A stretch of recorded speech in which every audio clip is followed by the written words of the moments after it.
الحمدللہ اس میں کوئی شک نہیں کہ ہمارے غوث الاعظم بے شک اللہ تعالیٰ کے محبوب ہے اور رسول کی آل پاک ہے، اور آپ سے جتنی بھی کرامتیں ظاہر ہوئی بے شک اللہ اور اس کے رسول کی مرضی کے مطابق ظاہر ہوئی۔ لیکن سیدنا پیران پیر دستگیر محبوب سبحانی شیخ عبدالقادر جیلانی ہے کون؟ آپ کی عظمت کیا؟ آپ کا مرتبہ کیا؟ آپ نے دین اسلام کی خدمت کیسے کی؟ علم کیسے حاصل کیا؟ یہ باتوں کا ہمیں علم ہونا بہت ضروری ہے۔ سیدنا غوث الاعظم سے پہلے بھی ولی گزرے ہیں، ان کے بعد بھی ولی گزرے ہیں، آج بھی اولیاء اللہ ہے اور قیامت تک اولیاء اللہ ہوتے رہیں گے۔ لیکن کوئی چمکا تو بہت چمکا، لیکن اس کی چمک تھوڑے عرصے تک رہی، بعد میں لوگ بھول گئے۔ کس کی کرامتیں ظاہر ہوئی تو اتنی ظاہر ہوئی کہ ایک عرصے تک اس شخصیت کا چرچا ہوتا رہا، لیکن جیسے ہی وہ دنیا سے پردہ کر گئے لوگ جو ہے بھولنے لگ گئے۔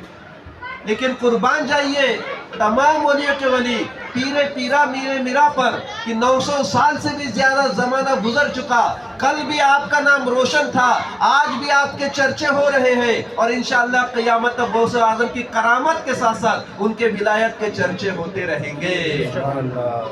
اسی لیے اعلیٰ حضرت کہتے ہیں چمک تجھ سے پاتے ہیں سبھی پانے والے، میرا دل بھی چمکا دے چمکانے والے۔ میرے رسول کے دربار سے جو چمکے تو اتنا چمکے کہ اللہ تعالیٰ نے قیامت تک ان کی چمک کو قائم رکھا۔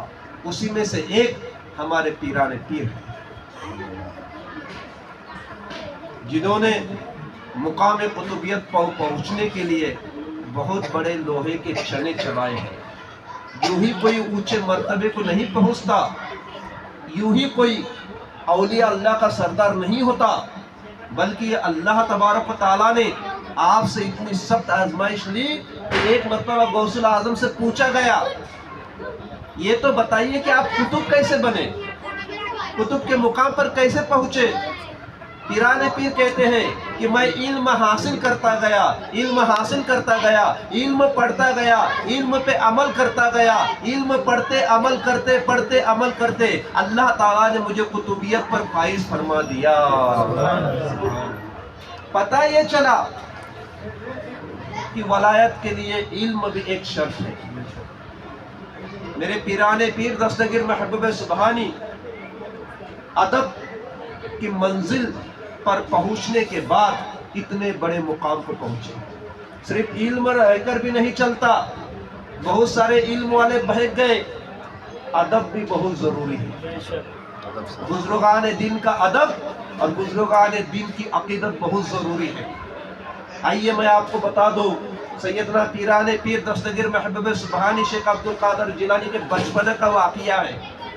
آپ جامعہ نظامیہ میں علم حاصل کر رہے تھے، آپ کے دو ساتھی تھے، عبداللہ تمیمی ایک کا نام، ابن سقا ایک کا نام۔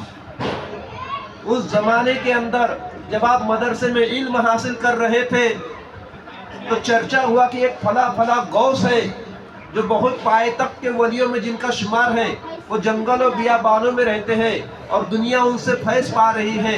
یہ چرچا سیدنا غوث الاعظم تک بھی پہنچا۔ آپ مدرسے میں علم حاصل کر رہے تھے، آپ کے دو ساتھی عبداللہ تمیمی اور ابن سقا بھی تھے۔ یہ تینوں جو ہے دل میں ارادہ کرتے ہیں کیوں نہ ہم اس غوث سے ملاقات کریں۔ نیت تو کی ملاقات کرنے کی، لیکن تینوں میں سے ایک کی ہی نیت درست تھی، دو کی نیت میں تھوڑا قصور تھا۔ ابن سقا کہتا ہے کہ تو عالم بن چکا تھا نا، عالم اور ہوتا ہے ولی اور ہوتا ہے۔ ابن سقا کہتا ہے اس غوث سے میں ایسا سوال کروں گا کہ وہ چکرا جائیں گے، جواب نہیں دے پائیں گے۔ عبداللہ تمیمی کہتا ہے میں بھی ایسا سوال کروں گا، دیکھتے ہیں وہ کیا جواب دیتے ہیں۔ دونوں کے سوچنے کا انداز یہ ہے، ایک کہتا ہے کہ ایسا کروں گا کہ وہ چکرا جائیں گے جواب دینے کے لیے، دوسرا کہتا ہے میں بھی سوال کروں گا، دیکھیں گے وہ کیا جواب دیتے ہیں۔ سیدنا عبدالقادر جیلانی بچپن کا عالم ہے، آپ کہتے ہیں میرے دوستو اللہ کے ولیوں کے سامنے ایسے الفاظ نہیں بولنا چاہیے. میں تو کچھ سوال نہیں کروں گا، میں جاؤں گا اور ادب سے چوموں گا اور یہ دیکھوں گا کہ مجھے ان سے کتنا فیض ملتا ہے. سبحان اللہ، سبحان اللہ، سبحان اللہ. کتنا فیض ملتا ہے. اب تینوں نکل پڑے. جیسے ہی وقت کے اس غوث کے پاس پہنچے